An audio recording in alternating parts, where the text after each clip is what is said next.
Look at this photograph. Jennifer Palmer stared at the image on her monitor, her coffee growing cold in the dim basement office. 15 years as head archivist at Greenwood Elementary had trained her eye to spot inconsistencies. A duplicated name in enrollment records, a mislabeled yearbook, photographs filed in the wrong decade. But this was different. This was impossible. The photograph dated September 15th, 1987. Mrs. Robinson's third grade class. 25 children arranged in 3 neat rows on the school's front steps, squinting against autumn sunlight. A typical class portrait from the days before digital cameras, when picture day meant long lines and flashbulbs and the chemical smell of developing film. Jennifer reached for her coffee, taking a distracted sip as she made final adjustments to the color correction. The school's 75th anniversary exhibit was 2 weeks away, and she'd spent all morning digitizing old class photos for the gymnasium display. That's when she saw it. Her hand froze mid-reach for the mouse. She leaned closer to the screen, eyes narrowing. Something was off about the number of faces. She counted quickly. Once, twice, a third time, using her cursor to mark each child. Back row, 8 children standing on wooden risers. Middle row, 9 children seated on folding chairs. Front row, 8 children cross-legged on the ground. 25 total. But that couldn't be right. Mrs. Robinson's class had been one of the smaller third grades that year. Jennifer distinctly remembered the enrollment numbers from when she'd cataloged the records. She pulled up the database, fingers moving quickly across the keyboard. The 1987-1988 school year. Third grade. Mrs. Robinson. H. The roster loaded. 24 students. Jennifer's pulse quickened. She must have miscounted. Easy mistake with children clustered together, some partially obscured by those in front. She printed both the photograph and the roster, laying them side by side on her desk. The yearbook from 1988 sat within arm's reach. She grabbed it, flipping to the third grade section where individual student portraits were displayed, with names printed beneath in careful typeface. Front row, left to right. She began matching faces to names, using the yearbook as reference. Amber Martinez, long black braids, gap-toothed smile. Check. Kevin Chen, wearing that He-Man t-shirt his mother had mentioned in a PTA newsletter. Check. Lisa Johnson, missing both front teeth. Check. She continued methodically. Sarah Williams, Michael Thompson, David Garcia, Patricia Lee, Robert Anderson, all 8 front row children accounted for. 16 students remaining. Middle row was easier, closer to the camera, less obscured. Jennifer Booth, Timothy Miller, Maria Gonzalez, Christine Parker, Daniel Kim, Elizabeth Moore, Jason Reynolds, Nancy Taylor, Andrew Walker. 9 children, 17 students identified. 7 names left on the roster. The back row made her pause. Children farther from the camera, some partially hidden behind those seated in front. But she'd done this work 1,000 times. Facial recognition came naturally after 15 years. Matthew Brown, Rachel Cohen, Thomas Wright, Catherine Murphy, Stephen Phillips, Jessica Turner, Brandon Hayes. She circled each name on the roster as she identified them in the photograph. 24 students, all 24 names on Mrs. Robinson's class list accounted for. But there were still 25 faces in the photograph. Jennifer's pen hovered over the image. She circled the 25th child slowly, feeling something cold settle in her stomach. Back row, third from the right. Standing between Rachel Cohen and Matthew Brown, his face partially visible between the heads of Amber Martinez and Kevin Chen in the row below. A boy, approximately 8 years old, short brown hair neatly combed, round face, plain blue t-shirt. Nothing distinctive except his eyes. While every other child displayed typical third-grade expressions, forced smiles, boredom, squirming discomfort at having to stand still, this child's face held something else entirely. An intensity, a focused quality that didn't belong on a child's face. And he wasn't looking at the camera. His gaze was directed downward at the front row, specifically at 3 children, Amber Martinez, Kevin Chen, and Lisa Johnson. Jennifer enlarged the digital image, modern enhancement software revealing details the 1987 film had hidden. The grain resolved into sharper focus. The child looked wrong somehow. Not obviously, Nothing you could point to definitively, but his proportions seemed slightly off. Facial features young, smooth skin, round cheeks, no adolescent angularity. Yet his expression read as older, much older. She scanned through every page of the 1988 yearbook. Individual portraits, classroom candids, club activities, field trips.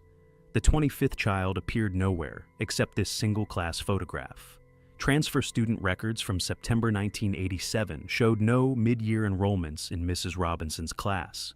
Visitor logs from September 15th, still maintained in the archives, listed only Harold Jenkins from Jenkins Portrait Studio, plus 2 parent volunteers who had organized the picture schedule. No visiting students, no explanation. Jennifer sat back, staring at 25 faces, 24 with names, 1 without. She was reaching for her phone to call Principal Anderson when she remembered Mrs. Robinson still lived in Greenwood, retired 8 years ago, but remained active in the community. The alumni directory had her number. 3 rings. Hello? Mrs. Robinson, this is Jennifer Palmer from Greenwood Elementary. The former teacher's voice was instantly wary. I know who you are, Jennifer. What do you need? I'm working on the anniversary exhibit, digitizing old class photos. I found something unusual in your 1987 third grade portrait, and I was hoping... September 15th. Mrs. Robinson's tone changed completely, warm politeness replaced by something harder, guarded. I wondered when someone would finally notice. Notice what? Count the children in that photograph, Jennifer. Count them carefully. I did. 25, but your enrollment? 24 students. Mrs. Robinson's breathing grew ragged. I've been waiting 38 years for someone to see what I saw. Jennifer felt her heart rate spike. Who is the 25th child? I don't know. He said he was visiting from another school, picture day. Told me the principal had approved it. A long pause. I believed him. He looked like any other 8-year-old. Smiled for the camera, just like the rest. But 3 days later, 3 of my students didn't come to school. The words hit Jennifer like ice water. Amber Martinez, Kevin Chen, Lisa Johnson. Mrs. Robinson's voice broke. Their parents called that morning, said the children had left for school but never arrived. Police searched for weeks, months, never found anything. No trace, no bodies, nothing. Jennifer looked at the photograph again, at the mysterious child's gaze fixed on those 3 students. The police. I told them everything about the boy who visited for picture day, how he stood in the back row, how he'd been positioned directly behind Amber and Kevin and Lisa. They investigated, found no approval for any visiting student, no record. The principal had no memory of authorizing it. This photograph wasn't released until November, 2 months after they disappeared. By then the investigation had gone cold. Bitterness crept into Mrs. Robinson's voice. When I showed them the photo, when I pointed out the visiting boy, they said I was mistaken. Trauma-induced false memory. They counted 24 children. Only 24. Said I was seeing shadows or overlapping heads. But he's clearly here. I can see him. A sound between a laugh and a sob came through the phone. Then you're the first person in 38 years who's believed me. I've kept my copy of that photograph all this time. Looked at it 1,000 times. Counted those faces over and over, wondering if I was losing my mind. Do you remember anything else about him? His eyes. The response was immediate. Old eyes. That's what I thought during the photo session. Strange observation about an 8-year-old. But that's what struck me. Like someone much older looking out from a child's face. And he never blinked. Not once during the entire setup. Just stared at my students like he was selecting them. The cold feeling in Jennifer's stomach intensified. I'm contacting the police. With digital enhancement, they'll have to see... Jennifer. Mrs. Robinson cut her off sharply. Before you do, there's something you need to understand. Those 3 children weren't the first to disappear. What do you mean? After the police dismissed me, I started researching. 1983. 2 students vanished from Riverside Elementary, 40 miles from here. 1985. 3 from Oakmont School, 60 miles north. 1987. My 3. All within a week of school picture day. All from 3rd or 4th grade classes. Jennifer was already pulling up her database, fingers flying across the keyboard. I found photographs from those schools, Mrs. Robinson continued. tucked away in old yearbooks, and in every single one, there's an extra face in the class photo. A child who doesn't belong. Jennifer's screen filled with archived images. She'd digitized hundreds of regional school photos over the years as part of a county-wide historical preservation project. She began flagging 3rd and 4th grade classes from the 1980s, schools within a 100-mile radius. Same child? Jennifer asked, barely breathing. I don't know. The old photos aren't great quality, but there's always one too many. And always, within days, children go missing. Jennifer ran enrollment comparisons, cross-referencing digital face counts with archived rosters. Her breath caught. Riverside Elementary, 1983. 22 enrolled, 23 in the photograph. Oakmont School, 1985. 19 enrolled, 20 in the photograph. Fairview Academy, 1989. 26 enrolled, 27 in the photograph. Every school where children had disappeared showed the same discrepancy. Mrs. Robinson, Jennifer said quietly, I think this is much bigger than 3 missing children.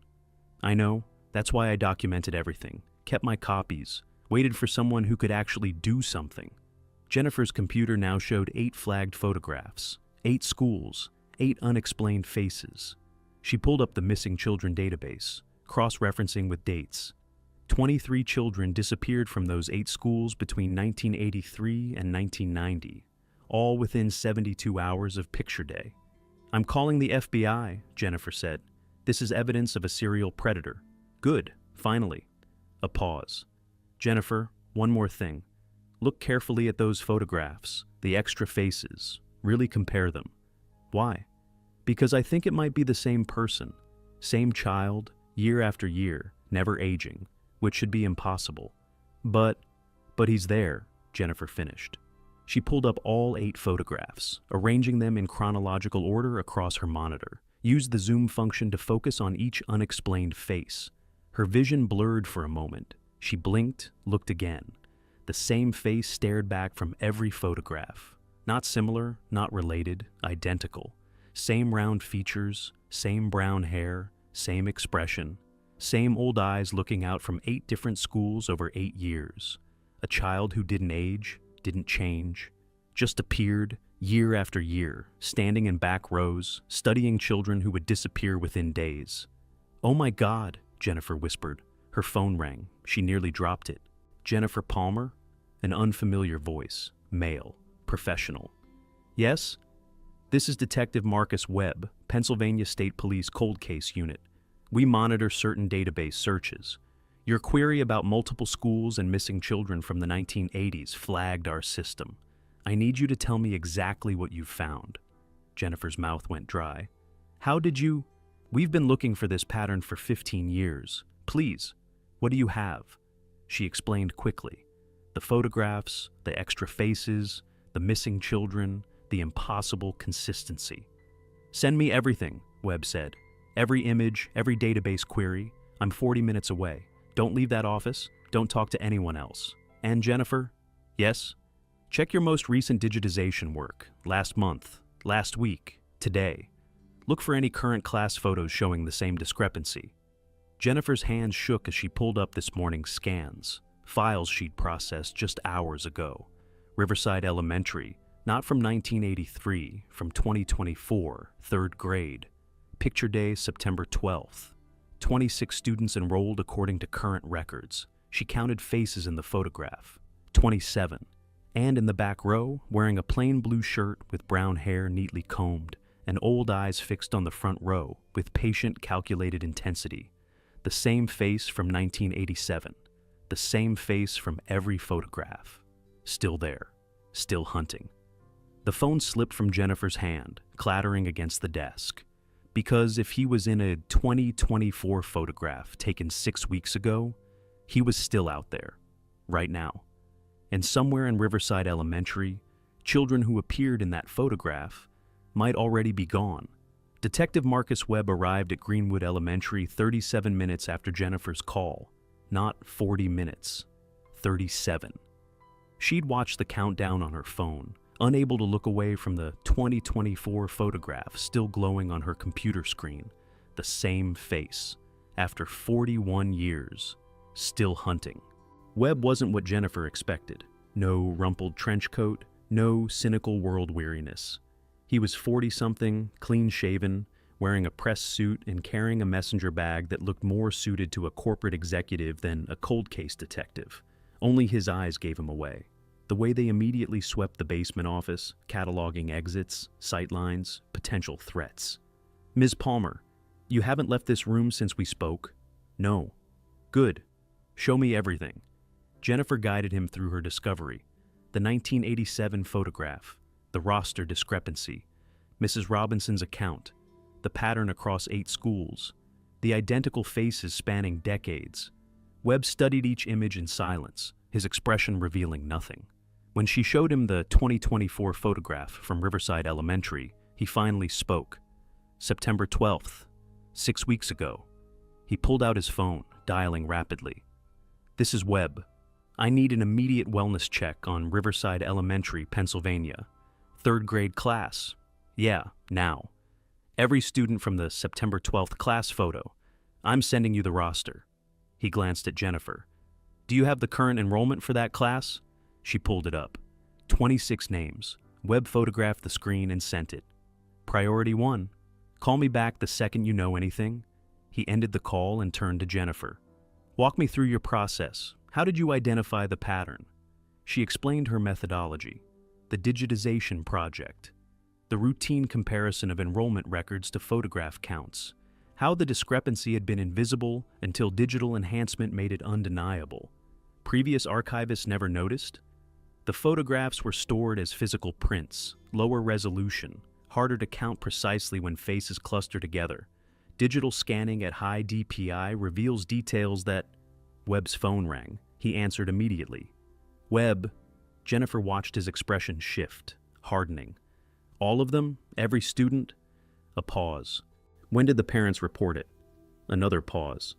"Jesus Christ. I'm on my way. Lock down that school. No one leaves. I want the principal, every teacher, every staff member from September 12th. And get me the original photographer." He ended the call and looked at Jennifer with eyes that had seen too much. 3 students from the 2024 class didn't show up to school today. Parents called an hour ago.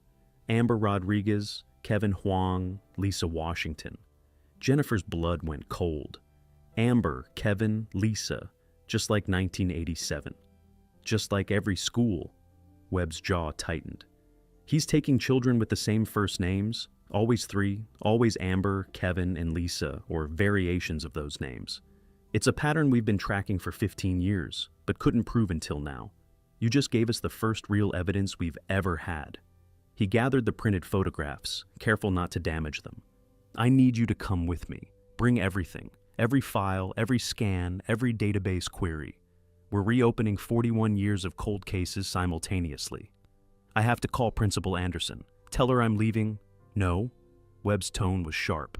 "You don't call anyone. You don't tell anyone where you're going or what you found. Until we know how this predator has operated undetected for 4 decades, we assume he has access to information we don't understand." Jennifer felt fear crystallize in her chest. "You think someone's helping him?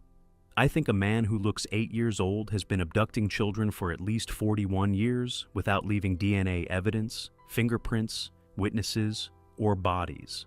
That level of sophistication suggests either multiple perpetrators or support infrastructure. Either way, we trust no one." They work quickly, copying files to encrypted drives, packing the photographs into evidence bags. Webb moved with practiced efficiency, handling each piece of evidence properly despite his urgency. As they prepared to leave, Jennifer's computer chimed. Email notification. "Don't touch it," Webb said sharply. But Jennifer had already glanced at the screen. The sender made her stomach drop. Subject. "You shouldn't have looked." The email had no sender address, just that subject line and a single attachment. Webb photographed the email header with his phone. "Do not open that attachment. Step away from the computer." "Who would know I found the photographs?" "Someone monitoring your network traffic. Someone with access to your digital archives, or..." He stopped, staring at something on Jennifer's desk. "What's that?" She followed his gaze. A small device tucked behind her computer monitor, barely visible. Black plastic casing. a tiny red light blinking in slow rhythm. That's not mine. I've never seen... Webb moved fast, examining the device without touching it. Wireless camera. Someone's been watching you work, watching this entire conversation. The implications hit Jennifer like cold water. Someone had been monitoring her, knew she'd found the pattern, knew she'd called the police, had watched as she discovered evidence that could expose 4 decades of child abductions. We need to leave, now. Webb grabbed the evidence bags. Is there another exit from this basement? Service door, east side, leads to the loading dock. Take me there, move quickly but normally. If we're being watched, I don't want to alert. His phone rang again. He looked at the screen and his expression went from concerned to grave. Webb. He listened for 10 seconds. Where? When? His eyes found Jennifer's. Send me the address. I'm 20 minutes out. He lowered the phone. Mrs. Robinson was attacked in her home 30 minutes ago. Someone broke in through her back door. Neighbors heard screaming, called 911. She's alive, but critical condition. Jennifer's legs went weak. Because she talked to me. Because she was a witness they couldn't eliminate earlier without drawing attention to the pattern. Webb guided her toward the service door. Now that pattern's been discovered, they're cleaning up, which means the other survivors from your research are in danger.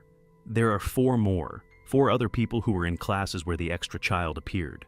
Names. I need names now.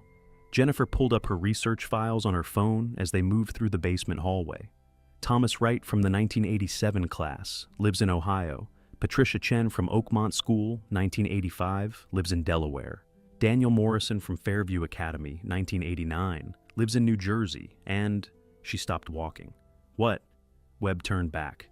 Sarah Martinez, Riverside Elementary, 1983, lives in Pennsylvania, 20 miles from here. Why did you stop? Because I just realized something. Every school where children disappeared had a witness who survived. Someone who was in that class photograph, but didn't match the pattern for abduction. Someone who saw the extra child, but was too young to understand the significance. You think the predator left witnesses intentionally? Or he couldn't take them. Some reason they didn't fit his selection criteria. And now that we've identified the pattern, she met Webb's eyes.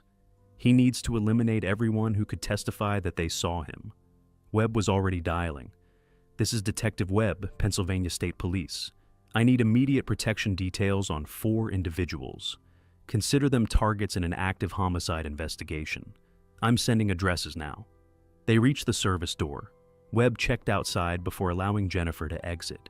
His car was parked in the visitor lot, unmarked but clearly law enforcement by the radio equipment visible through the windshield. As they drove toward Riverside Elementary, Webb made call after call, arranging protection, coordinating with FBI, requesting emergency warrants. Jennifer sat in passenger silence, watching Pennsylvania suburbs roll past and thinking about children who had disappeared within 72 hours of picture day. The 2024 photograph, she said suddenly. It was taken September 12th. 3 students disappeared today, October 30th. That's 48 days. Longer than the 72-hour pattern. Webb's jaw tightened. He's changing his timeline, probably because technology makes it harder to abduct children immediately. More surveillance, more Amber Alerts, more public awareness. So he waits longer, lets people relax, lets parents lower their guard. But why always the same names? That's what we need to figure out. Webb glanced at her. You said he appears to be 8 years old across 41 years. That's impossible unless it's not the same person, multiple perpetrators using the same method. Or something we don't understand yet about his appearance, genetic condition, hormonal disorder, something that preserves a childlike appearance into middle age. Jennifer thought of the old eyes staring out from every photograph. He'd be in his 50s now, maybe 60s. If he started in 1983, but we don't know that's when he started. Your research only goes back that far because of available digital records. What if this pattern extends further? The possibility made Jennifer's skin crawl. How far back? We're going to find out. They arrived at Riverside Elementary to organized chaos. Police vehicles blocked the entrance. Parents crowded behind barriers, demanding information about their children. Media vans were already setting up. Webb parked in a restricted zone and badged his way through security, Jennifer following in his wake. Principal Anderson met them at the entrance, looking shell-shocked. "Detective, we have 23 students accounted for. 3 missing since this morning. Amber Rodriguez left her house at 7:45 a.m. walking to school. Kevin Huang was dropped off by his father at 8 a.m. Lisa Washington rode the bus, which arrived at 8:15. None of them made it to first period. Security footage being compiled now. But, Detective," Anderson's voice dropped, "I need to show you something. It's about picture day." She led them to her office where a laptop displayed frozen security footage. September 12th. Timestamp. Children lined up for photographs outside the school entrance. "This is from our external security camera," Anderson explained. "Watch this section, 3rd grade class." She played the footage. 26 children arranging themselves into rows. Teacher organizing them. Photographer setting up equipment. Then, from the edge of the frame, a 27th child walked into view. Just appeared from somewhere off camera, joined the back row, stood perfectly still while others fidgeted. The photographer never questioned his presence. The teacher never asked who he was. He simply belonged. "Did you see him that day?" Webb asked Anderson. "No. I was in my office during photos. But I reviewed this footage this morning after the children disappeared. That boy in the back row, he's not enrolled here, never has been." Webb leaned closer to the screen. "Can you enhance his face?" Anderson zoomed in. The resolution degraded, but the features became visible. Round face, brown hair, nondescript clothing, and those eyes, old beyond their apparent years, fixed on 3 children in the front row. "I want copies of all footage from September 12th, Webb said. "Every camera, and I need your staff roster from that day, every adult who was present. You think someone helped him? I think he walked onto your campus, integrated into a class photograph, and left without anyone questioning his presence. That suggests either he's incredibly skilled at blending in, or someone made it possible." Jennifer studied the frozen image. "The photographer? Where is he now?" "She, Linda Chen, owns Chen Photography, local business. She's done our picture days for 10 years. I need to talk to her, now." Webb nodded. "Set it up. Ms. Palmer comes with me." As Anderson made the call, Webb's phone rang again. He stepped away to answer it. Jennifer watched his body language shift, shoulders tensing, jaw clenching. He returned looking grim. "Sarah Martinez is dead, found in her home 20 minutes ago. Staged to look like a fall downstairs, but the medical examiner found bruising consistent with manual strangulation before the fall." "When?" "Coroner estimates between midnight and 2 a.m. last night." Webb's eyes were hard. "Which means she was killed before you even found the pattern, before Mrs. Robinson was attacked. Someone's been systematically eliminating witnesses since yesterday." "But how did they know I was about to discover—" She stopped. The wireless camera in her office. "How long has that device been there?" Webb finished her thought. "Days? Weeks? Someone's been watching you work, waiting for you to connect the dots. And the moment you did, they started cleaning up." Principal Anderson returned. "Linda Chen is at her studio. She's expecting you." Webb gathered his materials. "Ms. Palmer, you're officially under police protection. You don't leave my sight until this is resolved. Understood?"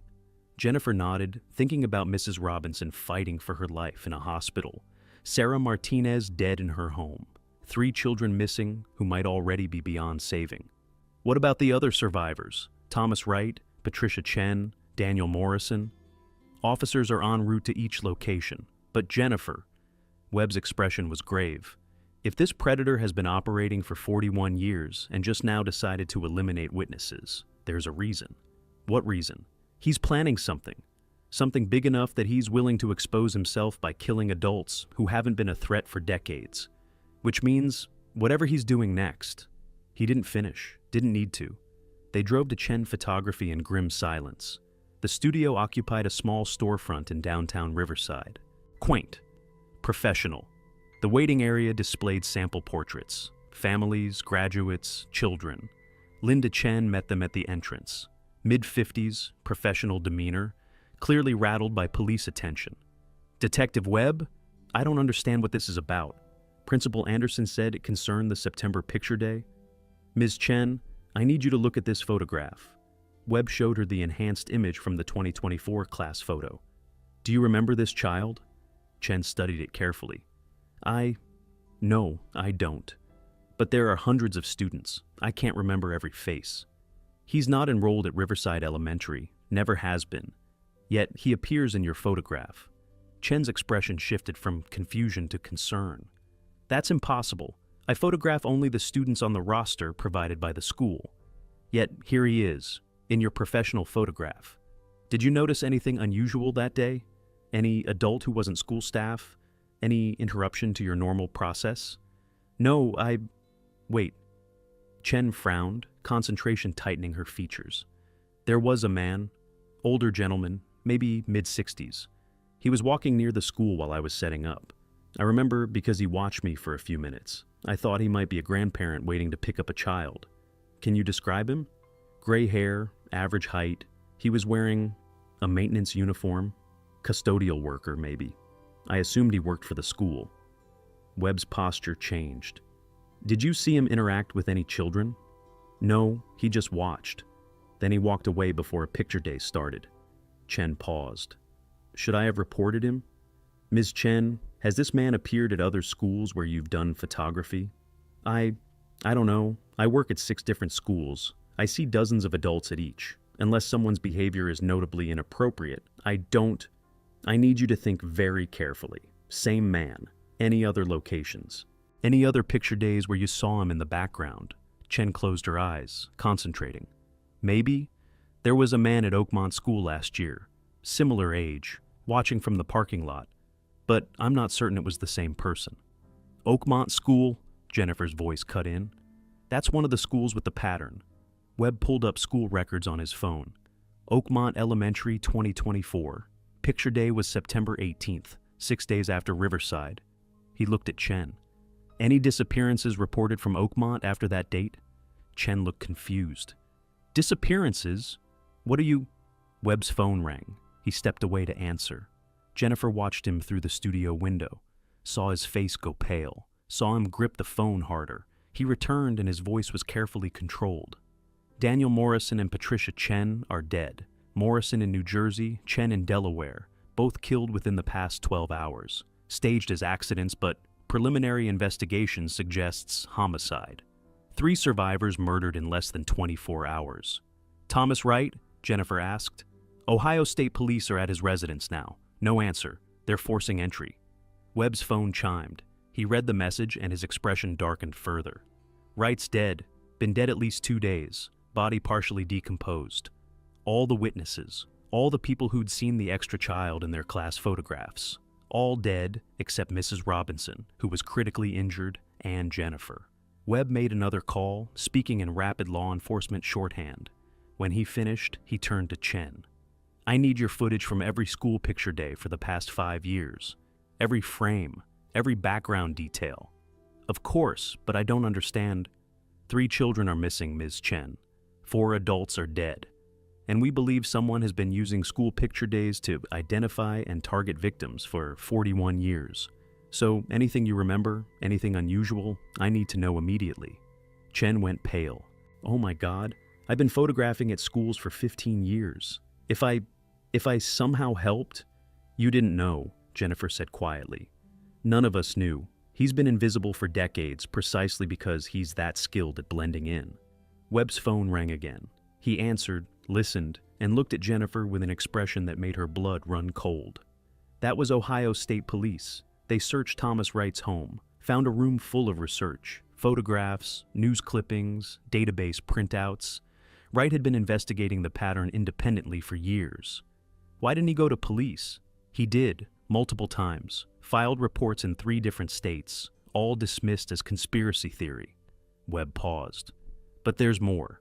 They found a journal. Wright's research led him to identify the predator's next target location. Where? Webb showed her his phone. An address in Pennsylvania. Greenwood Elementary. Picture day scheduled for tomorrow, October 31st. Halloween. Jennifer felt the world tilt. That's my school. We're doing class photographs tomorrow. Wright's journal says the predator operates on a cycle. Returns to previous locations after years pass. Long enough for institutional memory to fade, for new children to be born, for new victims to be available. Webb's voice was tight. Greenwood Elementary, 1987, 38 years ago, just long enough. He's coming back. He's already here, has been here, watching you work, monitoring your research, waiting for the perfect opportunity. Webb grabbed her arm. We need to move, now, because if Wright's research is correct and the predator follows his historical pattern, he'll be at Greenwood tomorrow, during picture day. And he already knows you've identified him, which means you're not just a witness anymore. What am I? Webb met her eyes. You're his next target, and he's had weeks to plan exactly how to eliminate you. October 31st, 2025, 7 a.m. Jennifer hadn't slept, hadn't left Webb's custody since they drove from Chen Photography. 22 hours in a Pennsylvania State Police safe house 30 miles from Greenwood Elementary. 22 hours of surveillance footage, digital analysis, and increasingly desperate search efforts to locate the 3 missing children and prevent whatever was planned for today. No bodies found, no ransom demands, no communication. Just 3 9-year-olds vanished from the area where the pattern had started 38 years ago. The task force had grown throughout the night. FBI field agents, State Police Homicide Division, local law enforcement, search and rescue teams combing woods and abandoned buildings. Nothing. The children had disappeared as completely as if they'd never existed. Webb looked like he hadn't slept either. His suit was rumpled, stubble darkened his jaw, but his eyes were sharp, moving constantly between surveillance monitors and his laptop. We've identified the predator's pattern for photo day, he said without preamble, pointing at a timeline on his laptop. Linda Chen attends approximately 30 schools per year doing photography. Historical records show that when children go missing from a school, picture day occurred 38 to 48 days prior. That window varies based on predators' logistical preparation. He's selecting children during picture day, Jennifer said. It wasn't a question. Selecting them, studying them, using the photograph to assess vulnerability, which children appear isolated, which have parents less likely to notice immediate absence, which match his specific selection criteria. The names, always Amber, Kevin, Lisa. We consulted with a forensic psychologist. Names typically have significance to perpetrators, could be victims from his own past, could be members of his family, could be children he's lost. Webb pulled up additional files.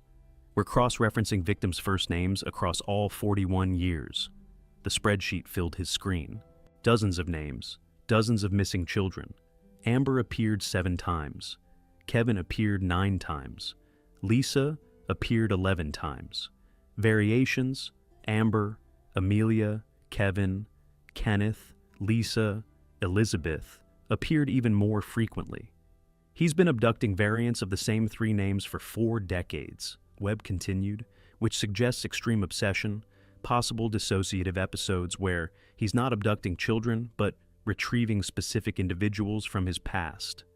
Then the children might still be alive. He doesn't want random victims. Possibly, but Webb's tone suggested he didn't believe it. However, retention of victims hasn't extended beyond a few weeks historically.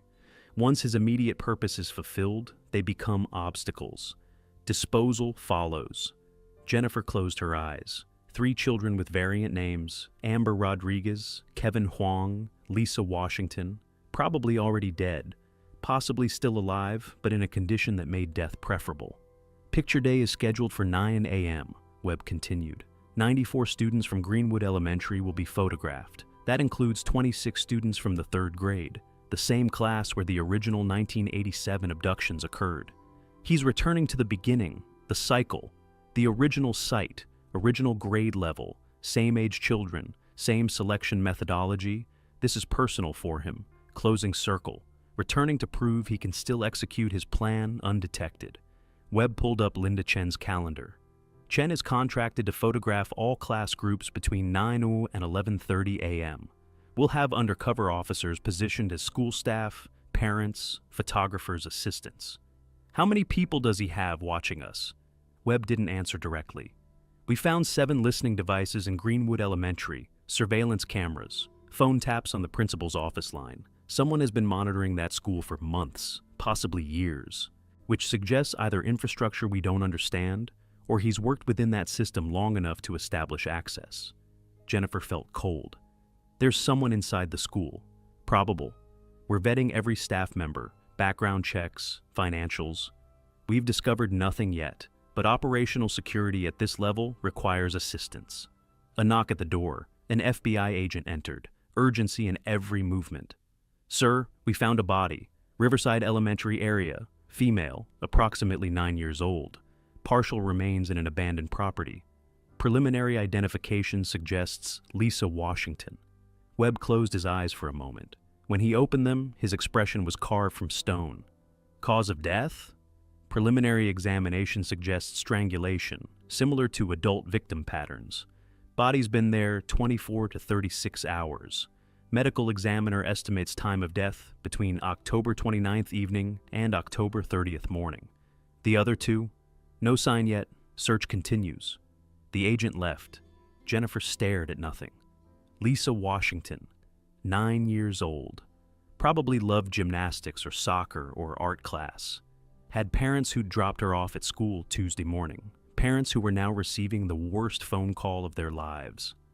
Picture day proceeds as planned, Webb said quietly. If he successfully took the other two children, he'll believe his presence at the original site goes undetected. He'll attend picture day, count on traditional complacency, count on 4 decades of successful predation, and we'll be ready. You're using the children as bait. I'm using the ritual as a trap. The children who will be photographed today are protected. Officers stationed in every classroom, metal detectors at entry points, the school's locked down tighter than a military installation. Webb's voice was flat. But yes, picture day proceeds, because if he doesn't believe his pattern is working, he'll disappear. And the two children still alive won't be found in time. Jennifer understood. The moral calculus of law enforcement. Risk the known threats to capture the unknown predator. Let him believe he's successfully abducted 3 children, and he'll return to photograph day where he feels invulnerable, where his methodology has succeeded for decades. Will you let him take a photograph? Jennifer asked. We'll let him do everything except leave with a child. We observe, we document, we gather irrefutable evidence, then we arrest. What if he's not who we think? Then we've stopped him before he takes today's victims. Either way, children are protected. By 8:30 a.m., Greenwood Elementary was surrounded by unmarked vehicles, officers in custodian uniforms, undercover agents posing as substitutes, teachers, and parents, surveillance equipment disguised as routine school infrastructure. Jennifer was positioned in the school office, technically assisting with picture day logistics, actually stationed where she could monitor every entrance and have line of sight to the gymnasium where photographs would be taken. Webb was somewhere in the building, radio earpiece hidden, watching everything. At 8:45, the first grade class was escorted to the gymnasium. At 8:50, the second grade class arrived. At 8:55, children from the third grade began lining up for photographs. Jennifer watched them file past, 9-year-olds fidgeting in their best clothes. Mothers had dressed them carefully, hair combed, faces washed, shirts tucked. This was picture day. Important for some reason, children didn't quite understand but knew mattered to adults. Amber Rodriguez bounced nervously. Kevin Huang straightened his tie repeatedly. The children in their photographs would be preserved forever, smiling on this day, frozen in time, unaware that by evening they might be artifacts rather than living beings. Linda Chen was setting up equipment. Different photographer today. The Bureau had quietly replaced her to avoid any security complications. But Chen's methodology was followed precisely. Same timing, same positioning, same process that had worked for 41 years. At 9 a.m. exactly, the gymnasium doors closed, locked. 26 third-grade children lined up in 3 rows. 13 undercover agents positioned throughout the gymnasium as staff and parent volunteers. Surveillance cameras capturing every angle. Armed officers stationed outside, ready to respond instantly. Jennifer held her breath. The children arranged themselves nervously. Teacher called out names to keep them still. The photographer adjusted lighting, and then, visible for just a moment before the gymnasium doors, an older man dressed in a custodian uniform walked past, mid-60s. Gray hair, average height, completely nondescript except for one thing, his eyes fixed on the third-grade class with an intensity that transcended normal observation. Webb's voice came through Jennifer's earpiece, barely audible. "I have eyes on. Subject is 58-year-old Harold Merrick. Maintenance contract with Greenwood Elementary for 7 months. Social security number is flagged in system as deceased 1998. Dead man. Working under false identity. Installed at the school months ago. Patient. Waiting. Run the facial recognition against decades of photographs," Webb continued. "I need confirmation he's the same individual across 41 years. Jennifer watched the man linger for just 5 seconds outside the gymnasium before walking away. Professional, cautious, exactly how someone invisible for 4 decades maintained invisibility. 5 minutes passed. 10. The photographer took shots of the class. The orchestrated rhythm of picture day proceeded with perfect normalcy, while 30 armed officers watched a ghost. 15 minutes into the photograph process, Jennifer's earpiece crackled. "We have confirmation. Subject in 1983, Riverside photograph matches. Subject in 1985, Oakmont photograph, 1987, Greenwood photograph, and continuing through 2024, Riverside photograph. Same face, never aging. Facial architecture consistent across 41-year span." "How is that possible?" Jennifer whispered. "We're running genetic databases now, but preliminary hypothesis, Hutchinson-Gilford progeria syndrome, inverted. While normal progeria causes rapid aging, this genetic anomaly causes the opposite. Subject ages at approximately 1/20th normal rate. Subject is potentially 140 to 160 years old in actual biological age." Jennifer couldn't process that. Couldn't accept that a human being could be functionally preserved across a century and a half, selecting children as if they were collectibles. 20 minutes into picture day, Harold Merrick returned. This time he carried a custodian's cart filled with cleaning supplies, mop, bucket, cleaning chemicals. He positioned it directly outside the gymnasium, ostensibly cleaning the hallway while children were photographed. "Subject is positioning himself for abduction," Webb said calmly. "I repeat, subject is positioning for abduction. All units maintain position. Do not engage unless children are physically threatened." The photographer finished the class portrait. "Everyone smile," she called out. 26 children turned toward the camera, their synchronized smiles preserved on digital sensor. Moments later, parents would receive ordering forms. Families would display these photographs on mantles and in yearbooks. Children would treasure them decades later when they had their own children. Evidence of a picture day. Evidence of a specific moment in time. But also, catalog of potential victims. Preservation of selection process. Record of successful infiltration. The children began to break formation. Teachers prepared to escort them back to classrooms. Harold Merrick moved. It was fast, professional. He stepped into the gymnasium doorway, cart blocking the corridor, reached out and grabbed the wrist of Kevin Huang. Before any child could scream, before any adult could react, 3 things happened simultaneously. First, alarm systems triggered throughout the school, blaring so loud, thought became impossible. Second, armed officers emerged from concealed positions, weapons drawn, surrounding Merrick. Third, Kevin Huang wrenched his wrist free and ran screaming toward the nearest teacher. Merrick didn't resist, didn't run, just stood perfectly still as officers advanced, his ancient eyes fixed on the third-grade class with an expression that transcended human emotion. "On the ground!" Webb materialized from the crowd, weapon raised. "Now!" Merrick complied, hands behind head, on his knees, utterly compliant, but his eyes never stopped watching the children. 2 hours later, in an interrogation room, Harold Merrick sat handcuffed to a metal table. He didn't look 58 years old. That had been his official age based on his fraudulent identity. But looking at him directly, studying his facial structure and bone density, Webb could see something else, something profoundly wrong about his proportions.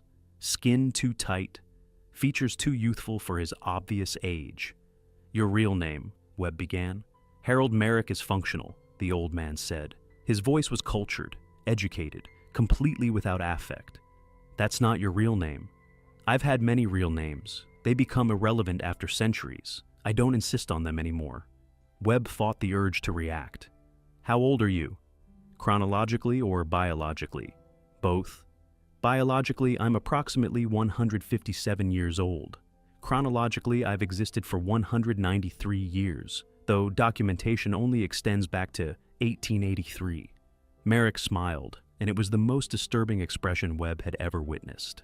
I was born in 1832. I'll die in approximately 2084, assuming my current deterioration rate holds constant. You're claiming immortality. I'm claiming a genetic condition that has allowed me to persist while every society around me crumbled and reformed. It's neither immortality nor blessing. It's curse distributed evenly across centuries. Webb leaned back in his chair. The children. Where are Kevin Huang and Amber Rodriguez? One is deceased, has been since approximately 8:00 p.m. October 29th. The other is alive, but no longer optimal for my purposes. Where are they? In a storage unit 23 miles from Greenwood Elementary, registered under a false business name at 4:15 p.m. October 28th. I'm providing the unit number and access code because retention past optimal window is impractical. Disposal consumes resources. Webb signaled. An officer rushed to relay the information to search teams. Why? Webb asked. Why children? Why always the same names? Because I lost my family in 1832, Merrick said simply. Wife, daughter named Amber, son named Kevin, stepdaughter named Lisa. All of them died in a cholera outbreak, all of them within a week. I was 30 years old and had just discovered my genetic condition would keep me alive while they aged to dust. His ancient eyes fixed on Webb's. So, I've spent 193 years finding children with those names, studying them, documenting how they develop, how they differ from my lost family, searching for some sign that reincarnation is possible, that my Amber and Kevin and Lisa might return in new form. You've murdered hundreds of children searching for reincarnation. I've conducted the only research that mattered, whether consciousness persists, whether identity transcends biological form, whether my family could return. He paused. The answer, after 193 years of extensive investigation, is no. Consciousness does not persist. Identity is biological. My family is gone forever and will never return, no matter how many Ambers and Kevins and Lisas I study. So why continue? Habit, momentum, the eternal repetition of the pattern you discovered. Because after 193 years, all actions become autopilot. All murders become routine. All children become interchangeable variations on loss. Webb wanted to feel disgust, but instead felt something worse, understanding. A human being, if Merrick could still be called human, broken by geological spans of grief, murdered hundreds of children across centuries, searching for philosophical answer that would never arrive, continued killing after concluding long ago that the kills meant nothing, functioned on autopilot of behavior so deeply ingrained that altering it would require consciousness Merrick no longer possessed. The other survivors, Webb said, Thomas Wright, Patricia Chen, Daniel Morrison, Sarah Martinez. How did you know they were witnessing? I've been inside Greenwood Elementary for 7 months. I monitor all personnel accessing school records. When Thomas Wright requested old photograph files in August, then Patricia Chen requested historical files. I understood they'd begun the pattern investigation. They'd recognized me from their childhood photographs. Daniel Morrison confirmed it when he cross-referenced Oakmont files. Sarah Martinez had suspected for decades and was waiting for concrete proof. So you killed them. I eliminated the threat to operational continuity. Same methodology I've employed for 193 years.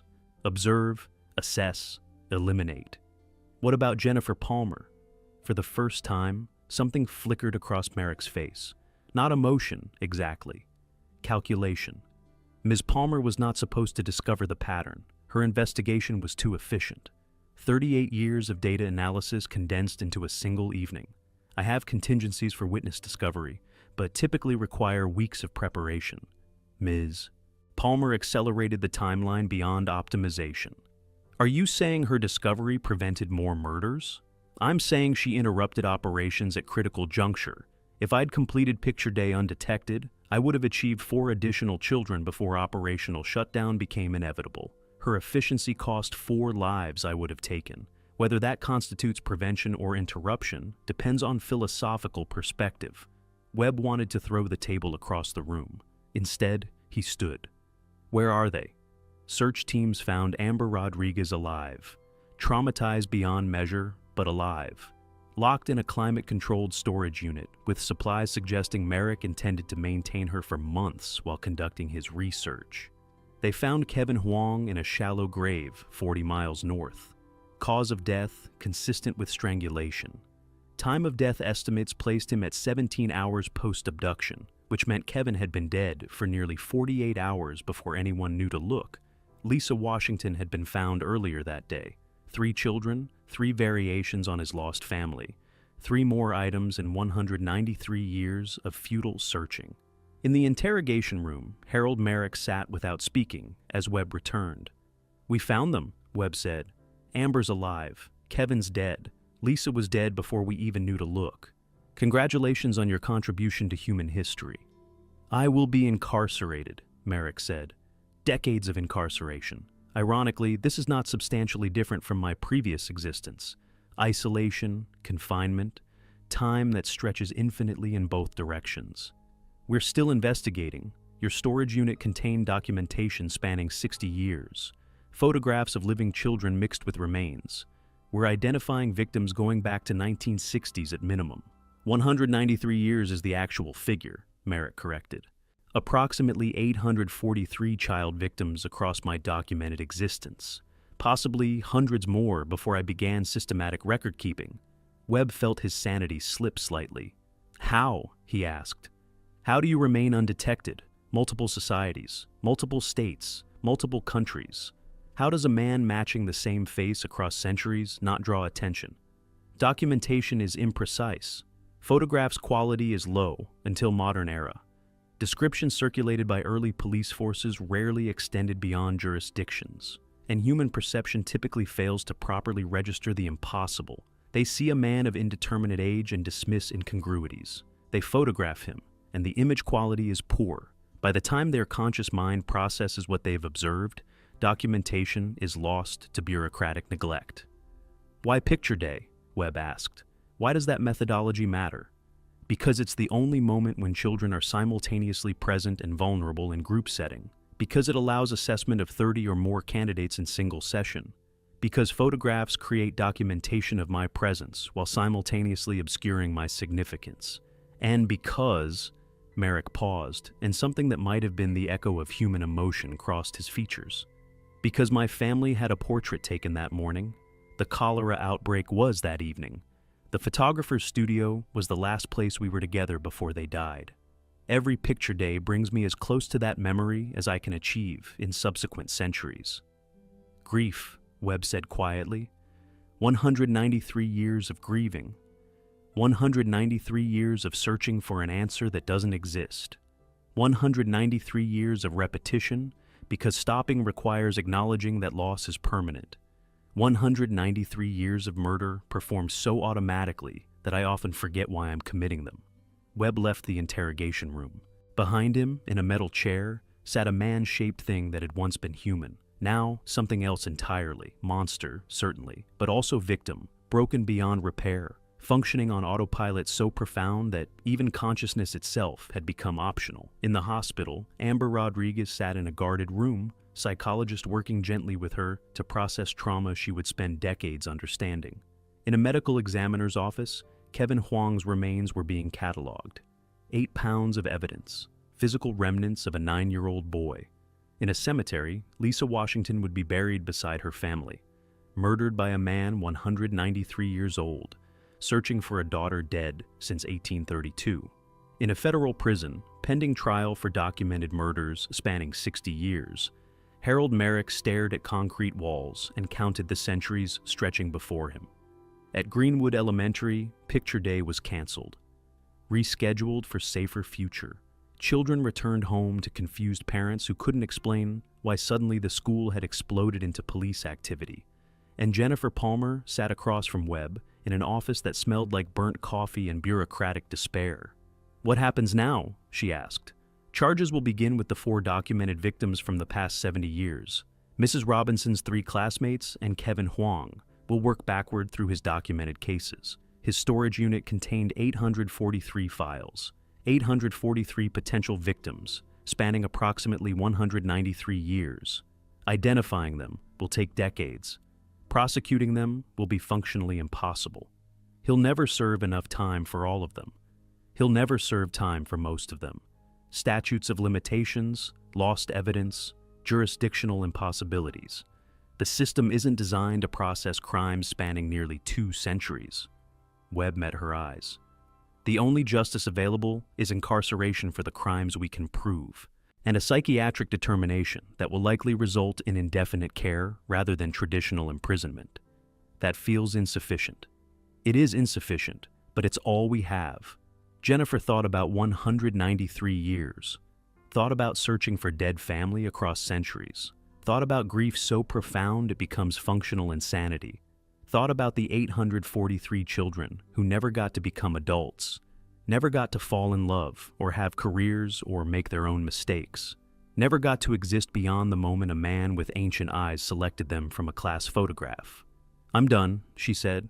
"I'm resigning from the school. I can't work there anymore." Webb nodded like he'd expected this. "What will you do?" "I don't know yet, but I know I'll never look at a class photograph the same way. Never see that innocence without understanding what hidden horrors might be observing from the background." She stood to leave. "Jennifer," Webb said, "you stopped this. Your discovery stopped 41 years of undetected murder at a specific location. You should understand that.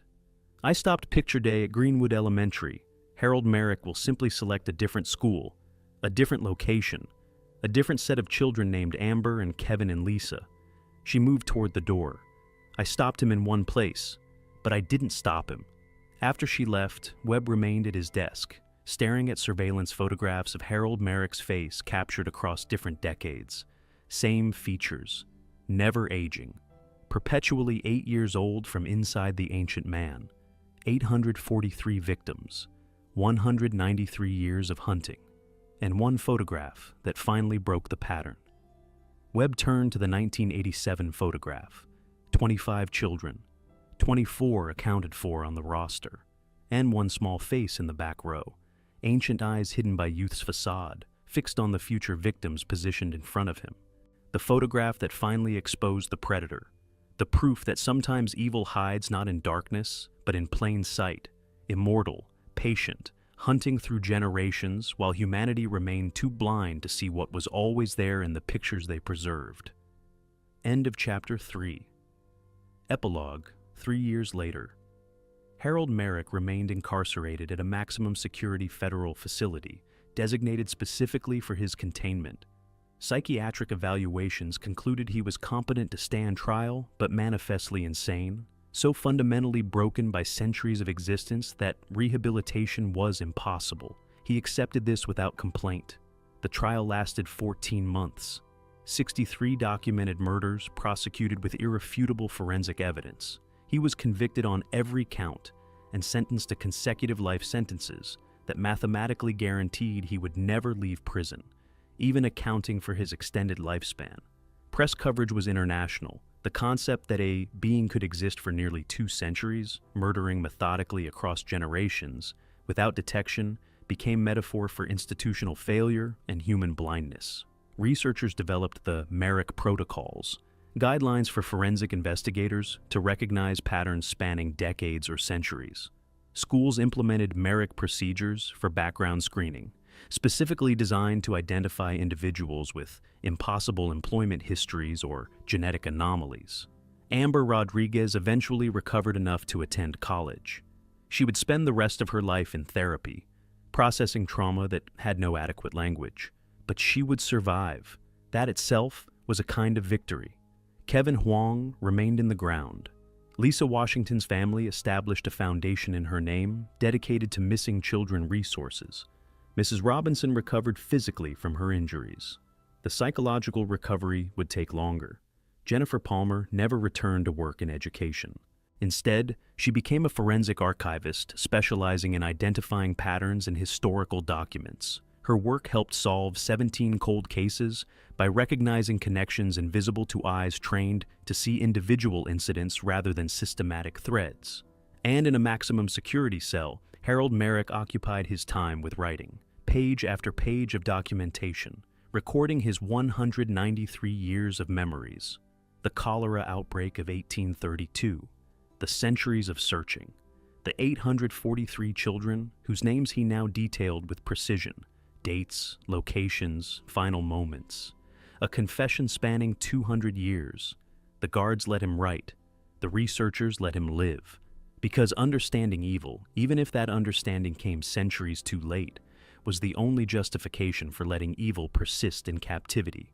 Years after his capture, FBI analysts would examine Merrick's archived writings. They would identify an additional 467 victims from decades before photo documentation became standard. They would trace his movements across continents. They would map the pattern that had killed more children than many wars. And they would understand finally that no photography system could have caught him. No investigation methodology could have stopped him. No institution could have prevented what one man's immortality permitted across nearly 2 centuries. Only accident of discovery by one archivist who counted faces in a digitized photograph. Only fate that Jennifer Palmer worked at Greenwood Elementary in the exact moment when 193 years of pattern finally became visible. Only the convergence of impossible probabilities that finally fractured an otherwise perfect system of predation. The photograph that changed everything. The picture day that ended not with smiling children preserved forever, but with justice. Insufficient, belated, but justice nonetheless.